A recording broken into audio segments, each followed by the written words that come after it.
Xin kính chào tất cả các bác yêu cassette. Hôm nay tôi sẽ làm cái clip này để chia sẻ với các bác cách đấu cái đường để chúng ta cắm nhạc từ điện thoại vào cái cassette, nghe nghe nhạc từ nguồn ví dụ như nguồn điện thoại, nguồn laptop hay bất kỳ cái nguồn nào khác. Thì để làm cái việc đấy thì đối với một cái cassette mà có đĩa CD ấy, thì nếu các bác không dùng CD nữa ấy, thì đấu nó lại rất là dễ. Hoặc là nó có những cái đường line in, đường vào sẵn nhưng mà nó không phải là rắc rạng thế này thì chúng ta chuyển sang thì nó rất là dễ thôi. Thì cái đấy thì có lẽ tôi không hướng dẫn thì cũng có nhiều người làm rồi. Nhưng mà ở đây chúng ta có cái cassette mà nó chỉ có chức năng là radio với lại cái băng như vậy không. Và chúng ta phải vẫn cứ tận dụng cái cassette và vẫn cứ sử dụng radio bình thường nhé các bác nhé. Chứ không phải là chúng ta đấu vào cái đường này rồi chúng ta bỏ đi đâu. Có nghĩa là tôi sẽ đấu vào cái đường này này. Đấy. Cái video clip sẽ chia sẻ thôi. Cái cách dò của tôi ấy, khi đấu vào cái đường nhạc vào đây ấy thì chúng ta ghi âm ấy, chúng ta ghi âm vào cái băng ấy thì sẽ không ghi được nhé. Còn cái cách ghi được cũng có cách ghi được, nhưng mà hiện tại thì tôi chưa đủ thẩm quyền để tôi làm cái việc đấy. Tôi chỉ có cách là để cắm điện thoại vào để cho chúng ta nghe nhạc bằng cái thiết bị như vậy thôi. Chứ còn nếu mà cắm qua cái đường để cho băng mà thu được nhạc từ nguồn bên ngoài phát vào thì nó lại là chúng ta tìm hiểu sâu hơn một chút. Có nghĩa là chúng ta phải tìm hiểu cái con IC. Ở đây tôi không nói đến là cái việc tìm hiểu IC mà chúng ta chỉ cần dò là sẽ ok. Rồi, xin mời các bác. Tôi sẽ kèm điện thoại ở đây nhé.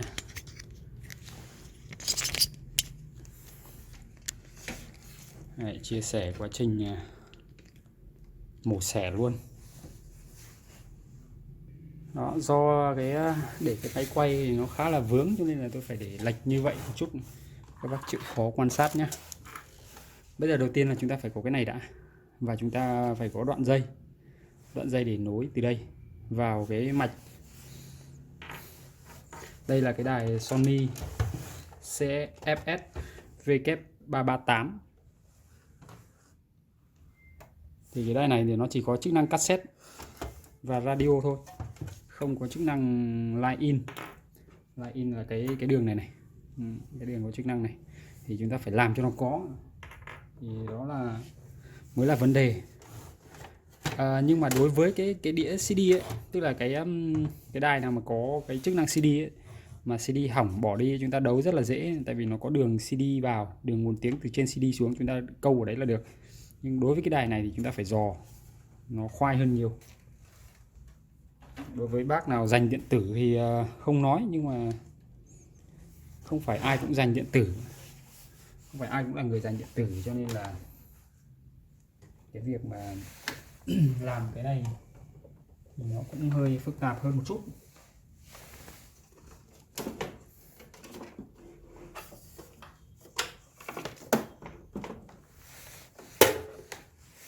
Đây là cái nguồn. Giờ tôi phải tháo cái này ra đã. Tháo tất cả ra thì mới có thể làm được.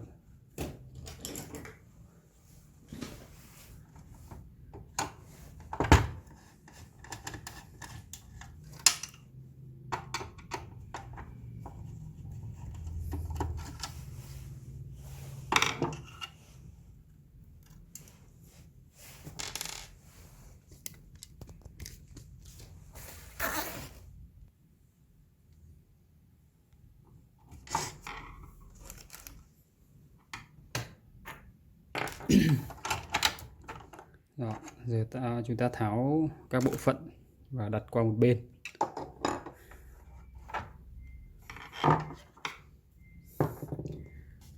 Đây là đài Sony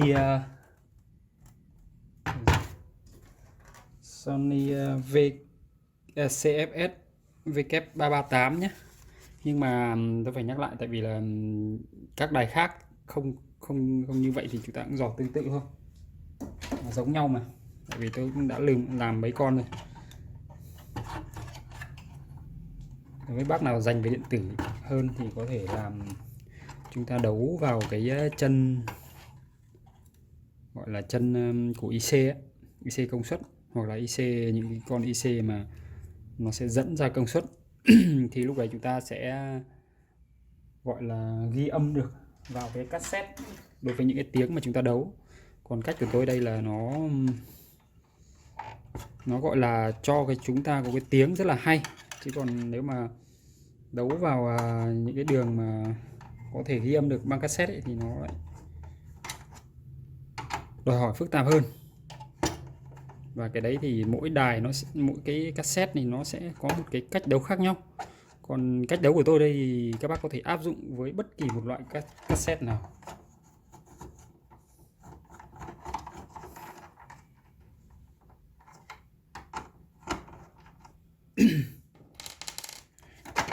Đầu tiên chúng ta phải tháo cái bộ phận bên trong của nó ra.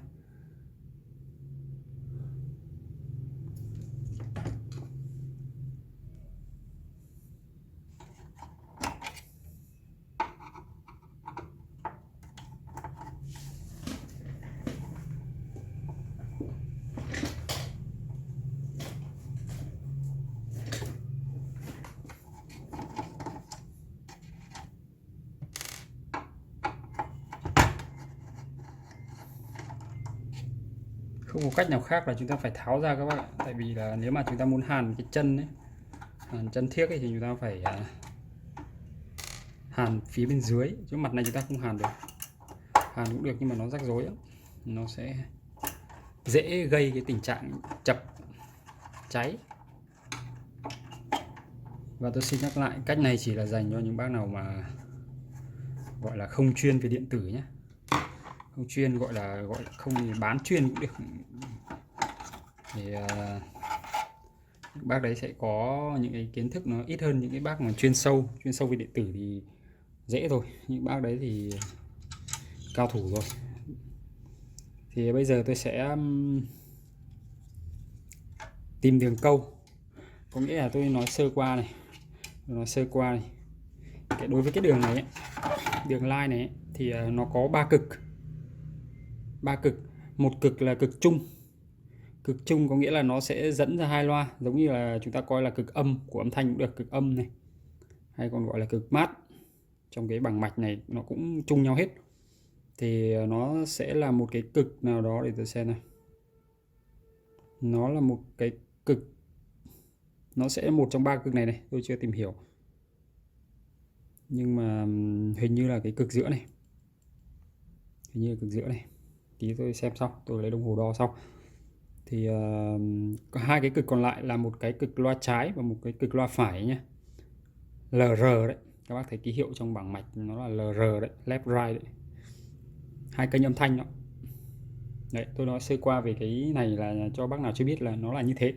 Cho nên chúng ta phải dùng ba cái dây dạng dây đồng như vậy để dẫn điện từ cái bảng mạch này nối vào cái phần này. Rồi chúng ta sẽ gắn cái phần này vào vỏ đi, thế thôi. Sau đó sau khi xong rồi thì ok, chúng ta sẽ cắm vào thôi. Bây giờ tôi tìm dây đồng nữa. Thưa các bác, để làm được cái công việc này chúng ta bắt buộc phải có mỏ hàn rồi.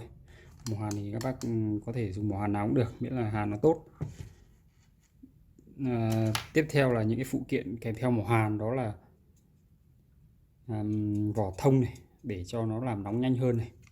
Nhựa thông, xin lỗi các bác, nhựa thông. Trồng lan nhiều quá quen cái vỏ thông. Rồi đây là thiếc này. Đấy, nhiều bác hay gọi là chì nhưng mà đây là thiếc nhé. Chì nó khác, thiếc khác. Thiếc này để hàn những cái bảng mạch này. Đây là những cái thiếc này nhỏ.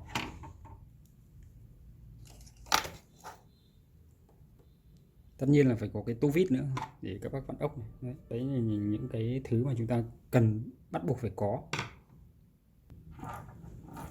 Ok rồi thưa các bác, ở đây tôi đã có tìm được mấy đoạn dây đồng. Đây chẳng qua là cái màu nó không được đúng màu cho lắm, lẽ ra là lấy màu đỏ với màu xanh hay là màu gì đó nó hợp lý hơn. Đây hai màu đen nó cũng hơi không đúng, nhưng mà thôi, đang không có dây thì thôi, tiện có thì tôi làm nhé. Tí cái dây nào với vào dây nào tôi sẽ giải thích cho các bác này.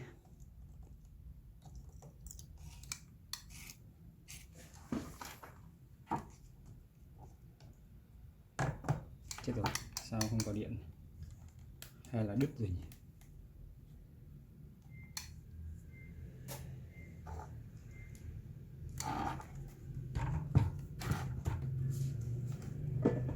Chết rồi, màu hàn hỏng rồi.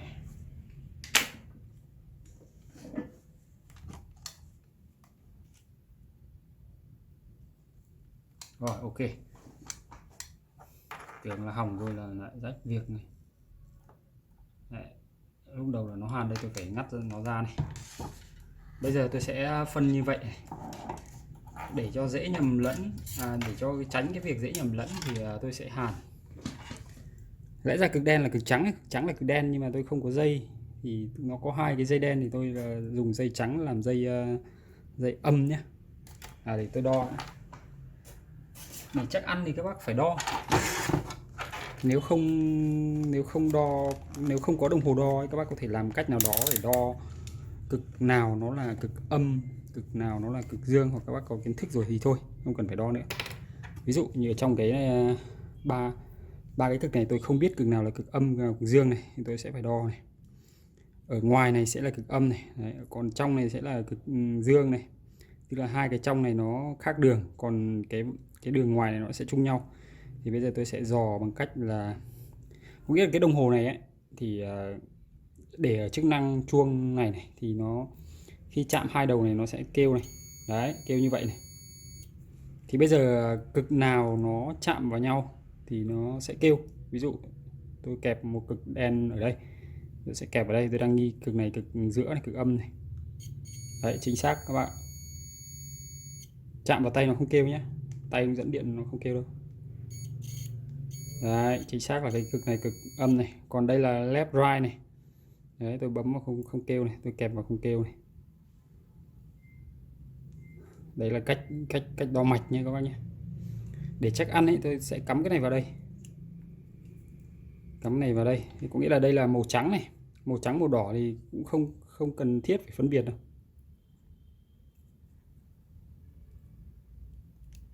Tại vì là do cái rắc của tôi có lẽ là không đến cho nên nó không kêu. Đấy, nó kêu rồi đấy. Tức là cái nhọn này, đầu nhọn này nó không cắm đủ sâu thì nó sẽ không kêu. Đấy, cắm đây nó sẽ không kêu này, ngoáy nó cũng không kêu. Thì cái cực đỏ này nó sẽ là ở trên này, sẽ là bên trái này. Kẹp xem cho các bác nhé. Đấy, chính xác chưa? Vậy là chúng ta có cái này là cực đỏ này, cái này là cực trắng này, còn cái này là cực âm ở giữa này. Đó, chúng ta không cần phân biệt hai cực này lắm, tại vì L hay R nó gần giống nhau. Thì chúng ta sẽ chỉ cần phân biệt cái cực ở giữa thôi với hai cực còn lại thôi. Chính vì vậy mà tôi có hai cái màu. Đó là hai màu đen tôi sẽ cho làm LR, và hai màu trắng, một màu trắng sẽ là cái cực ở giữa. Bây giờ tôi sẽ phải hàn. Không phải là để giống như là môi chỉ ăn dây giữa. Thì ta phải này. Thì các bạn nhé. Trong trang hơn. Giờ đó ở gì? Tiếp tục người đó. Bán phim của đó. Không quan trọng lắm nhé. Ok, tôi sẽ hàn đi. Mong được giao lưu với bác nào sửa chữa điện tử có thể chỉ tôi cách đấu mà cái cassette có thể thu âm vào cái băng được. Có nghĩa là chúng ta thu nhạc vào cái băng như thế này chẳng hạn. Đấy. Còn cách của tôi là không thu được.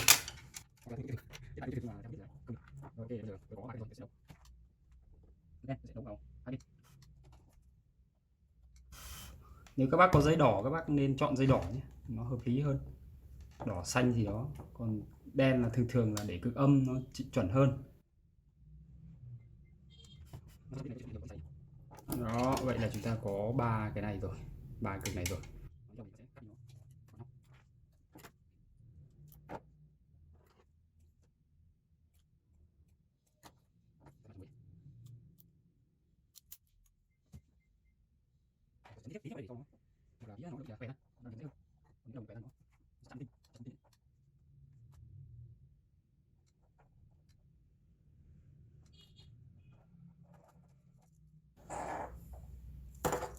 các đồ thiết bị điện tử của tôi thì nó gọi là amateur, gọi là méo mó con không, cho nên là không có gì nhiều, cho nên là mong các bác bỏ qua nếu như thấy nó không hợp lý ở chỗ nào đó. Rồi, ok, bây giờ chắc chắn là chúng ta phải xác định được ba cái đường mà chúng ta cần đấu. Xác định được ba cái đường chúng ta cần đấu trước. Thì đầu tiên đó là cực âm. Cực âm có nghĩa là cực âm của nguồn, và cực âm không phải của nguồn mà của cái bảng mạch này, và cực âm của cả âm thanh luôn, nó sẽ chung nhau. Thì tôi được theo kinh nghiệm tôi ấy, thì những cái mảng to như vậy này, những cái mảng to và rìa như vậy nó sẽ là cực âm. Để chắc ăn thì các bác nhìn cái phím volume này, đây là một cái phím âm sắc, âm chép này, một cái đây là volume này, thì các bác cứ nhìn nó một trong hai cái này cũng được. Thì các bác thấy những cái chân nào ngoài và có những cái miếng thiếc này, miếng dẫn điện là to to này, thì đấy là cực âm này. Đó, thì các bác cứ đấu vào đấy thôi. Ví dụ ở đây là cực âm này, âm chân thì nối với nhau này, đấy. Và những cái cực âm thì nó sẽ nối với nhau. Vì chắc ăn cực âm là dò dễ nhất, cho nên là chúng ta cứ hàn vào cực âm trước nhé. Ở đây là tôi hàn thử thôi, để xem đấu vào cái đường nào hợp lý thì chúng ta sẽ, tức là để chúng ta test đấy. Rồi chúng ta hàn chắc chắn thì chúng ta sẽ hàn cho nó đẹp đẽ sau.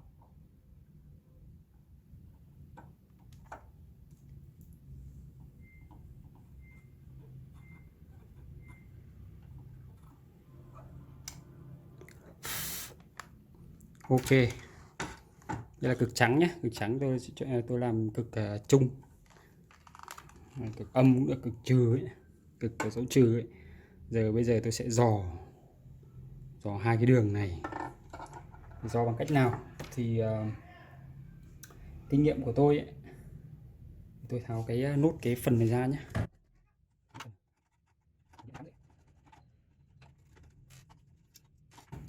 Tôi xin nhắc lại là bác nào ấy mà sành điệu về điện tử, sành điệu về những cái con IC bảng mạch các kiểu thì dò rất là dễ rồi. Nhưng mà đối với bác nào mà chưa sành điệu hoặc là không biết nhiều về điện tử thì các bác có thể dò bằng cách là dò vào chân. Giờ tôi phải đấu vào cả cái loa nữa cơ. Dò vào cái chân IC, chân volume. Đây, chúng ta đấu điện vào cái đường này. Trước khi rút ra chúng ta phải nhớ cái đường điện nó là đây nhé. Các bác đấu linh tinh phiền.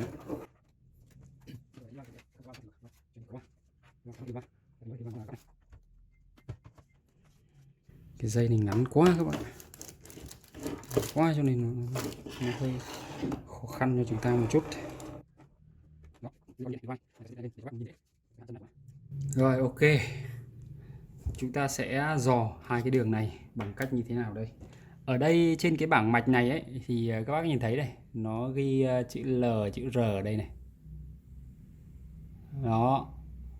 Thì bây giờ chúng ta tìm những cái chân này nó chạy đi thôi. Chạy đến đâu thì là nó dò ngược lại. Hoặc là đây này, R chờ có nghĩa là right channel, L chờ có nghĩa là left channel, có nghĩa là kênh âm thanh phải này, kênh âm thanh trái này, thì chúng ta sẽ đấu một trong hai cái dây đen này hoặc là cả hai dây vào hai đường đó. Đó thì nó sẽ ra âm thanh. Thì bây giờ tôi sẽ test thử nhá. Rồi, tôi sẽ dùng cái jack này để cắm vào laptop và laptop sẽ phát. Bây giờ tôi phải mở nhạc chứ. Ok, bây giờ tôi đang thử ra loa của cái loa của cái laptop kia. Bây tôi cắm vào này. Có nghĩa là bây giờ âm thanh nó đã đến đây rồi, đến chỗ này rồi. Giờ tôi sẽ tìm cách mà cho nó từ cái đầu này nó sẽ ra kia. Tôi sẽ cắm vào đây luôn này các bác này. Trắng đỏ, trắng bên đỏ thì nó cũng không quan trọng đâu, các bác cứ cắm vào thôi. Đấy, tại vì hai cái này nó đều giống nhau mà. Tuy nhiên các bác cắm đúng cũng được.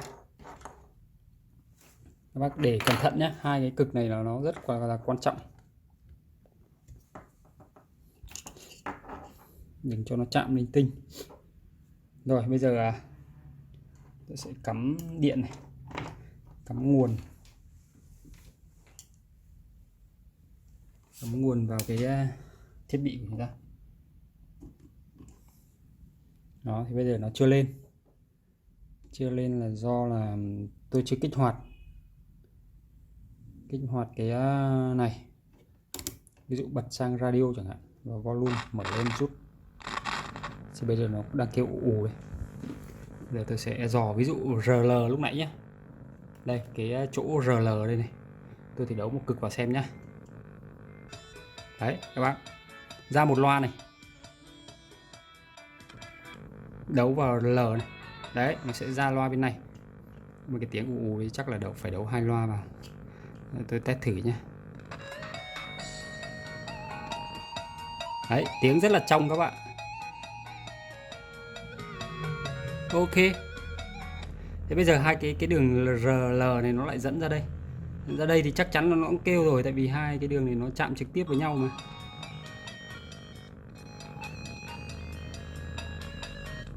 Nó kêu pop pop này, nó vẫn kêu.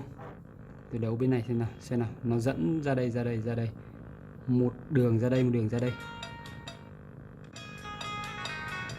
vẫn có tiếng kêu. Xem nào, cái này để tôi kiểm tra xem là đến đây nó dẫn đi đâu này. Hai cái này nó sẽ dẫn qua đây. Dẫn qua đây thì không có tiếng kêu bộp bộp rồi. Đấy, có nghĩa là cái tụ 4 cái cực ở đây. Các bác có thể thấy là 4 cái cực đây này. 4 cái cực ở đây có nghĩa là hai cái tụ nó chạy qua đây. Thì sau khi sang tụ nó sẽ lại chạy tiếp ra cái đường này này. Một cái nó sẽ chạy ra đường này, có nghĩa là hai cái đường này. Đấy. Vâng, nhớ xem kỹ nhé. Tôi bấm lấy nét. Chịu khó quan sát một chút, tại vì tôi không thể dịch điện thoại vào gần được nữa. Đây, zoom lại cho các bạn này. Nó hơi chói nhỉ. Flash thì chói đúng lúc thế. Rồi, ok. Như vậy các bác quan sát có lẽ là dễ hơn. Đặt kìm về cho nó đỡ trượt nó sẽ chói. Đây, có nghĩa là bây giờ âm thanh nó đang dẫn sang hai cái chỗ zigzag này đây, hai đường zigzag này, một kênh L, một kênh R này, tôi đấu cho các bác này. Đấy, đây là cái loa bên này này. Đấy. Đến đây thì chúng ta có thể đấu thẳng vào đây được rồi. Hoặc là đấu vào những cái đường mà lúc nãy tôi test thử. Ví dụ ở đây.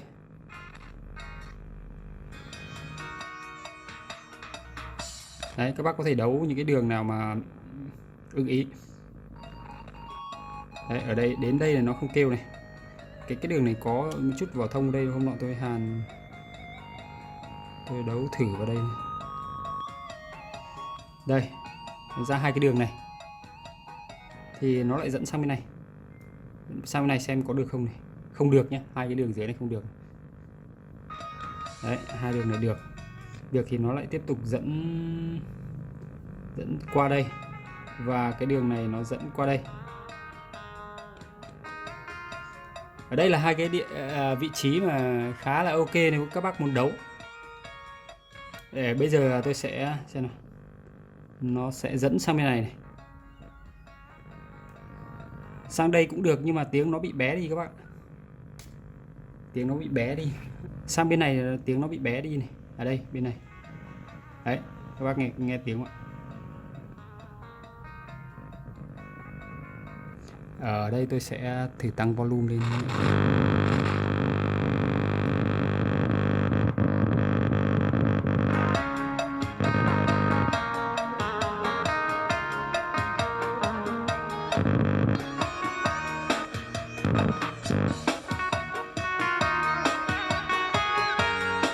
Có thể được các bạn.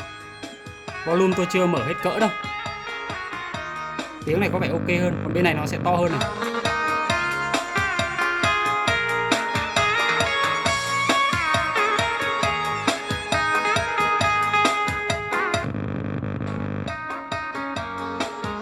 Ok, bây giờ tôi sẽ đấu vào cái cực mà tiếng nó nhỏ hơn nhé. Sẽ là hai cái cực này. Đây, một cực này và một cực này. Đó. Bây giờ tôi sẽ hàn vào đây. Trước khi hàn tôi phải ngắt điện ra đã. Đó, ok.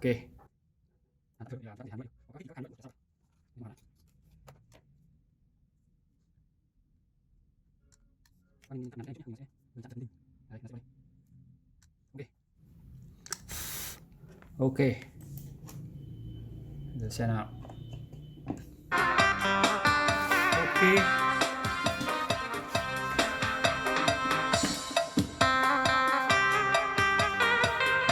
Ngon lành các bạn. Đây, quay sang cái loa cho các bác dễ trải nghiệm.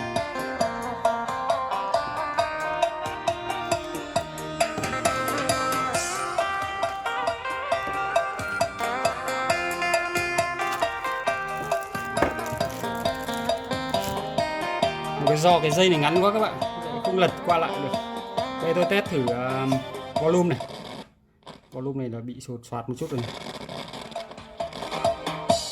Đấy.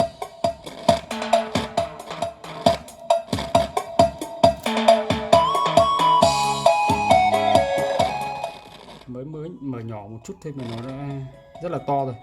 Còn cái đây là âm sắc này, âm chép này. Đấy, giảm chép này. Đấy, ok nhé các bác nhé.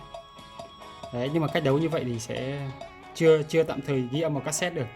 Và chúng ta bắt buộc phải bật cái đèn đỏ này lên. Có nghĩa là bây giờ cái này đang ở radio đấy. Để tắt đi nó sẽ như này. Và bật cassette thì chúng ta vẫn phải bấm play hay bấm nút tua đi tua lại cho nó quay thì đèn nó mới sáng. Thì tạm thời thì đã. Tạm thời chúng ta đấu được một cái đến cái bước này là khá ok rồi. Còn cái bước sau thì ví dụ có công tắc thì có lẽ tôi sẽ phải dành clip sau, tại vì clip này khá dài rồi. Bây giờ tôi lại thử xem những cái chỗ khác nó ok không nhá. Đây là đấu ở cái chỗ này. Tại vì là ở đây là tiếng to quá các bạn. Đây tôi mới vặn lên một tí nó đã như vậy rồi.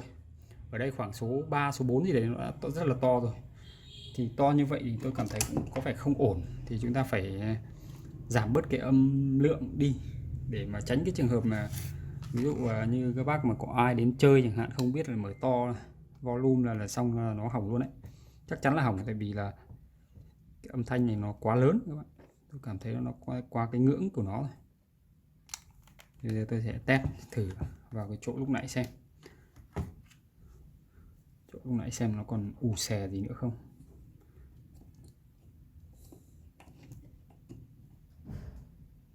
Đây, ok. Có sao điện không vào nhỉ? Rồi, ok, điện đã vào. Tôi thử cắm vào cái chỗ lúc nãy đánh dấu thêm nhá. Đó là cái chỗ đây.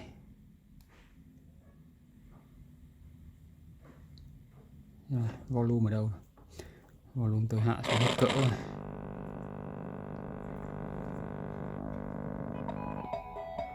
Đấy. Hàn vào đây thì nó lại không kêu. Đấy, các bác có thể đấu hai cái cực này. Đấy, hai cực này mới là ok nha các bác nha.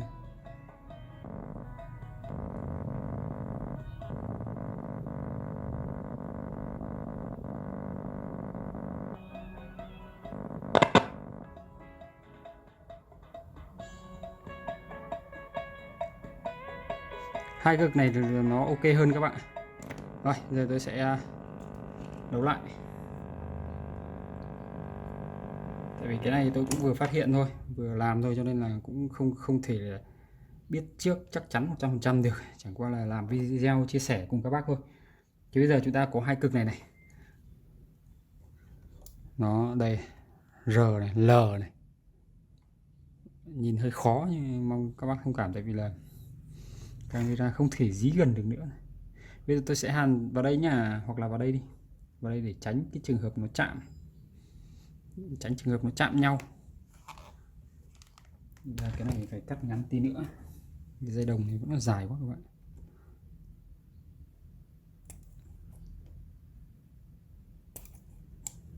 Ok, rồi tôi sẽ hàn vào này. Thì hy vọng là cái volume nó hợp lý hơn, lúc nãy là hơi to. Đây là cách dò thủ công và là dành cho dân amateur. Ok, rồi test thử thôi.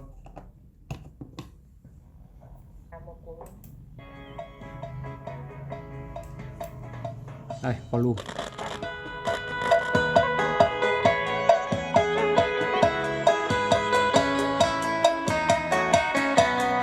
Ok.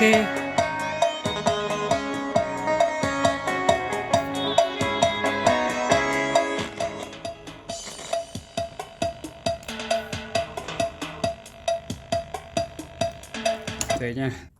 Thử hàn vào chỗ khác xem nó có ok không. Tại vì vị trí này có vẻ xa. Tôi sẽ tìm một cái vị trí nào đó gần hơn. Test thử đã. Kiến thức siêu hơn chúng ta có thể. Đấy các bác ạ. Do cái cực này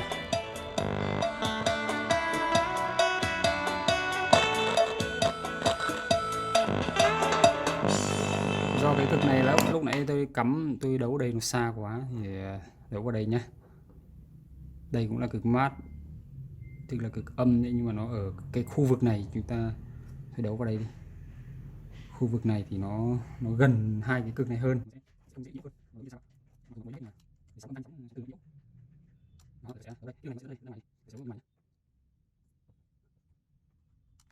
Ok, test thôi.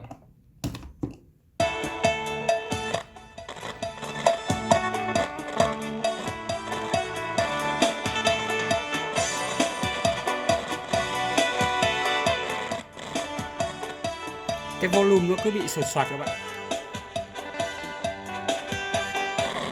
Cái volume nó bị sột soạt cho nên cái loa này nó lúc ra lúc không này. Đấy, một cái clip nào đó tôi sẽ làm.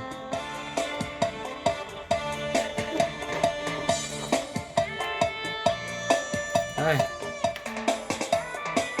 Tôi sẽ dứt cái này ra này, nó tịt một loa này. Đấy.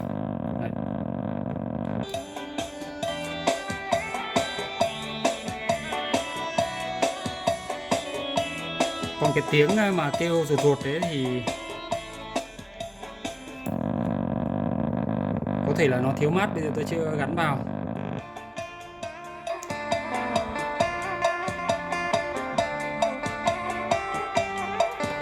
Về tạm thời đến đây là ok đã.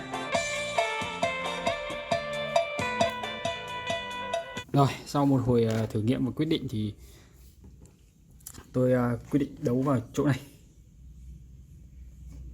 Đó, mới đầu tôi dò hai cái đường này, tôi đánh dấu đây này. Đây là cái cực mát nhé. Cái đường này nó từ cái IC này ra này. IC này thì cũng có một số đường ở đây các bác có thể đấu trực tiếp vào đây cũng được. Tại vì đây các bác có thể dò chân IC của nó. Ở đây là con IC nó mang tên là rồi cái tên nó đâu mất rồi. Đây cho các bác xem đây luôn, dễ. IC của nó là BA 3426AS đây. Thì các bác có thể tra trên mạng rồi tải cái file PDF sơ đồ mạch điện của nó về. Thì các bác sẽ có cái sơ đồ này. Thì sẽ biết là những chân in, chân out của các cái thiết bị, tất cả nó sẽ nằm ở những cái chân này. Và Sony nó còn cẩn thận hơn nữa là nó còn ghi cả số chân nữa đây. Số chân 15, 16 này, số 10 này. Đấy. Bên này chân 25 này. Hơi chói một chút, chân 30, chân 32 này. Đấy, đây là các cái chân IC này nó ghi cho sẵn luôn, rất là dễ luôn. Và vấn đề là chúng ta phải tìm được cái sơ đồ này, tại vì Google một cái là ra mà. Thì buổi 4.0 rất là dễ luôn. Ok, bây giờ tôi quyết định gắn vào đây đã, tôi không đấu vào thẳng vào IC nữa.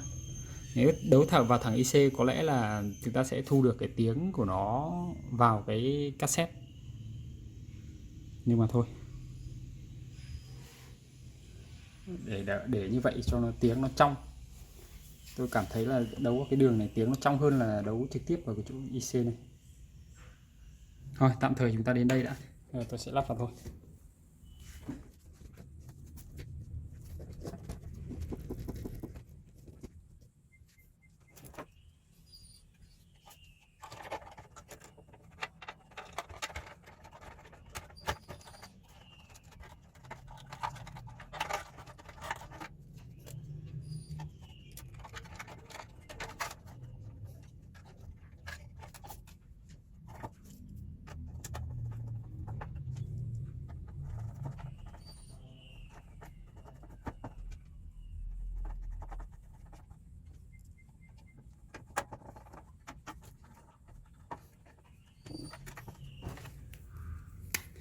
Đây, tôi đánh dấu hai cái điểm này đây.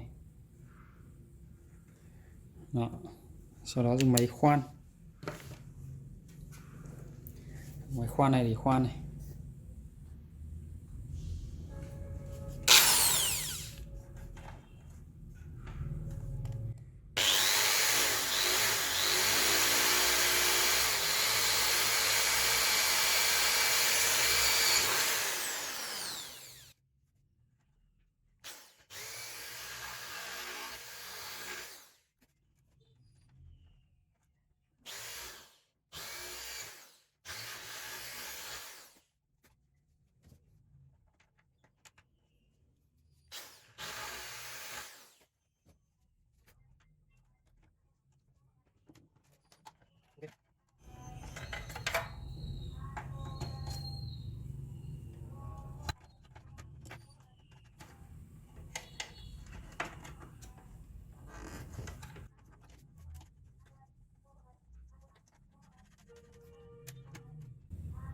Tôi đánh dấu cái lỗ đây nhé các bác nhé.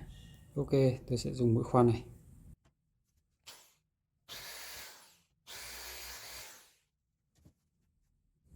Chúng ta nên test thử dùng một cái ốc như vậy.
Đam khai thnu của nó đầu đi.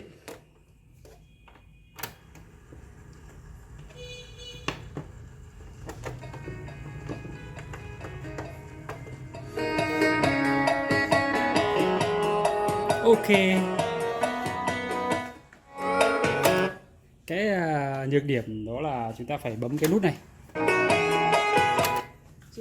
Do tôi chưa chế được cái công tắc, nếu mà có thời gian chế cái công tắc thì chúng ta không phải bấm cái nút này nữa. Hẹn các bác ở trong cái clip sau tôi sẽ chế công tắc cho cái bộ phận này nha.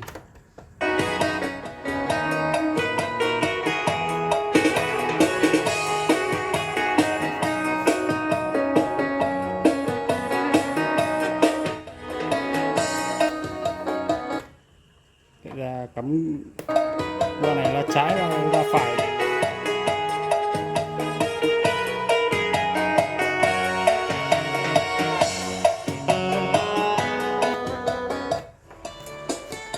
Các bác lưu ý là đối với cái cách cắm rắc như vậy mà chúng ta chưa chế được công tắc ấy, có cái nhược điểm đó là các bác mở băng này.